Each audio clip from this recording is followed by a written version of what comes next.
Hi అండి, నేను మీ Shilpa Vinay. Welcome to Vinsy kitchen. ఈరోజు వీడియోలో మనం కర్ణాటక స్పెషల్ కొబ్బరన్నం రెసిపీని చూద్దాము. మా అపార్ట్మెంట్లో జరిగే గణేష్ నవరాత్రి ఉత్సవాలకి నేనైతే ఈ కొబ్బరన్నాన్ని ప్రసాదంగా చేసుకొని తీసుకెళ్ళానండి. చాలా ఈజీగా చేసుకోవచ్చు, టేస్ట్ కూడా చాలా చాలా బాగుంటుంది. ప్రసాదం తిన్న వాళ్ళందరూ కూడా చాలా బాగుందన్నారు. మనం రెగ్యులర్గా చేసుకునే కొబ్బరన్నానికి ఈ కొబ్బరన్నానికి టేస్ట్లో చాలా డిఫరెన్స్ ఉంటుంది. మీరు కూడా ఈ నవరాత్రి ఉత్సవాలకి కొంచెం డిఫరెంట్గా స్పెషల్గా ఏదన్నా ప్రసాదం చేసుకొని తీసుకెళ్ళాలనుకుంటే ఈ కొబ్బరన్నాన్ని అయితే ఒకసారి తప్పకుండా ట్రై చేయండి. మరి ఇంకెందుకు ఆలస్యం, ఈ టేస్టీ ఇంకా సింపుల్ కొబ్బరన్నాన్ని ఎలా తయారు చేసుకోవాలో చూసేద్దాం రండి. ముందైతే మనం అన్నం వండేసుకుందాము. ఇక్కడ నేను 2 కప్పుల బియ్యం తీసుకున్నాను. వెయిట్లో వచ్చేసివి 400 గ్రాముల బియ్యం. 1-2 సార్లు శుభ్రంగా కడిగేసి 4 కప్పుల నీళ్ళు పోసుకోండి. 1 కప్పుకి 2 కప్పులు చొప్పున 2 కప్పుల బియ్యానికి 4 కప్పుల నీళ్ళు పోసుకోవాలి. కుదిరితే 1 గంట పాటు నానబెట్టేసుకోండి. 1 గంట నానిన తర్వాత 1 టేబుల్ స్పూన్ నెయ్యి వేసేసుకుని, నెయ్యి లేదా నూనె వేసుకోవచ్చు. మీడియం ఫ్లేమ్లో 3 విజిల్స్ వచ్చేందుకు ఉడికించుకుని పక్కన పెట్టేసుకోండి. ఇప్పుడు మిక్సీ జార్లో 15 వరకు ఎండుమిర్చి, ఇవి వెయిట్లో వచ్చేసి ఒక 30 గ్రాముల వరకు ఉంటాయి. నేను బ్యాడ్గి కాయలు తీసుకున్నానండి. ఇవైతే కారం తక్కువగా ఉంటుంది, మంచి రంగు వస్తుంది రైస్. ఇందులోనే 1.5 టీ స్పూన్ జీలకర్ర వేసుకోవాలి. అలాగే పచ్చి కొబ్బరి ముక్కలు, నేనైతే ఒక మీడియం సైజ్ కాయ అంతా తీసుకున్నాను. వెయిట్లో వచ్చేసి కొబ్బరి ముక్కలు 200 గ్రాములు ఉన్నాయండి. మనం 400 గ్రామ్స్ రైస్ తీసుకున్నాం కదా, 200 గ్రామ్స్ కొబ్బరి అయితే కరెక్ట్గా సరిపోతుంది. చిన్న చిన్న ముక్కలుగా కట్ చేసి వేసేసుకోండి. ఇందులోనే ఇంకా ఒక నిమ్మకాయ సైజంత చింతపండుని కొంచెం విడివిడిగా చేసి వేసుకోండి.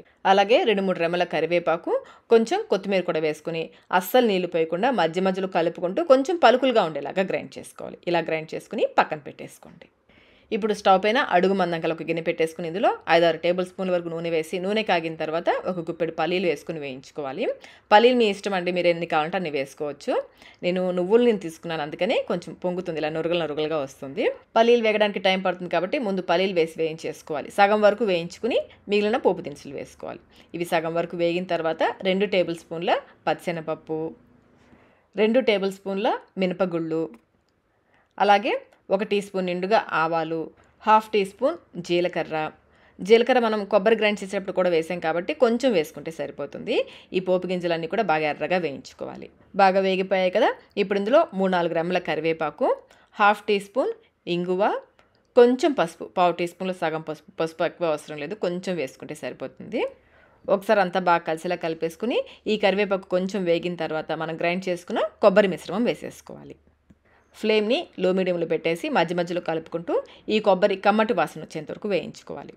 మనమైతే కొబ్బరన్నం పచ్చిమిర్చితో చేస్తాం కదా, అలాగే అల్లం కూడా వేస్తాం కదా. ఈ కొబ్బరన్నంలో అల్లం వేయరు. చాలా డిఫరెంట్గా ఉంటుందండి టేస్ట్. ఒకసారి అయితే తప్పకుండా ట్రై చేయండి. కొబ్బరి కొంచెం వరకు వేగిన తర్వాత ఇందులో నేనైతే 2-3 టేబుల్ స్పూన్ల నెయ్యి వేస్తున్నాను. మీరు నెయ్యి వద్దనుకుంటే నూనె కొంచెం ఎక్కువ వేసుకోండి. కొంచెం మనం క్వాంటిటీ ఎక్కువ చేస్తున్నాం కాబట్టి నూనె కొంచెం ఎక్కువే పడుతుంది. కొబ్బరి వేయిస్తూ ఉంటే అడుగు పట్టేసుకుంటూ ఉంటుంది. ఫ్లేమ్ని లోకి మీడియంకి అడ్జస్ట్ చేసుకుంటూ ఇందులో పచ్చదనం పోయి కమ్మటి వాసన వచ్చేంత వరకు వేయించుకోవాలి. ఇది బాగా వేగిన తర్వాత చివరిగా సన్నగా తరిగిన కొత్తిమీర కొంచెం వేసుకోండి. అలాగే రుచికి సరిపడినంత సాల్ట్. మనం 2 కప్పుల బియ్యం తీసుకున్నాం కాబట్టి 2 టీ స్పూన్లు నిండుగా సాల్ట్ అయితే కరెక్ట్గా సరిపోతుంది. ఇక మీరు టేస్ట్ కూడా చేయాల్సిన అవసరం లేదండి, కరెక్ట్గా సరిపోతుంది ఈ సాల్ట్ అయితే. ఇది వేసాక అంతా ఒకసారి బాగా కలిసేలా కలిపేసుకుని స్టవ్ ఆఫ్ చేసేసుకోండి. ఈలోపు అన్నం కూడా చక్కగా ఉడికిపోయి ఉంటుంది. అన్నాన్ని ఒక పెద్ద పళ్ళెంలోకి వేసేసుకుని కొంచెం చల్లారనివ్వండి. కొంచెం పలచగా స్ప్రెడ్ చేసేసుకుంటే త్వరగా ఆరిపోతుంది. అన్నం చల్లారిన తర్వాత మనం వేయించి పెట్టుకున్న కొబ్బరి మిశ్రమాన్ని వేసేసుకోవాలి. మొత్తం పట్టేస్తుందండి, మనం తీసుకున్న కొలతకి ఈ కొబ్బరి కరెక్ట్గా సరిపోతుంది. మొత్తం వేసేసుకోండి. ఇదంతా కూడా అన్నానికి బాగా పట్టేలాగా కలుపుకోవాలి. స్పూన్తో కంటే కూడా చేత్తో కలిపితేనే బాగా కలుస్తుంది.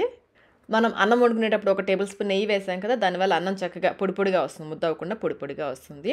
బాగా కలుపుకున్న తర్వాత చివరిగా మరికొంచెం సన్నగా తరిగిన కొత్తిమీర వేసేసుకొని మళ్ళీ అంతా ఒకసారి బాగా కలిసేలా కలిపేసుకోండి.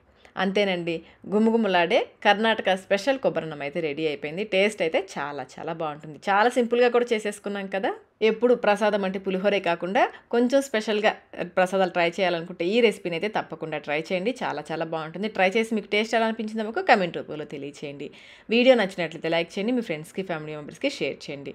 ఇలాంటి మరిన్ని రెసిపీస్ కోసం మన ఛానల్ని సబ్స్క్రైబ్ కూడా చేసుకోండి. Thank you.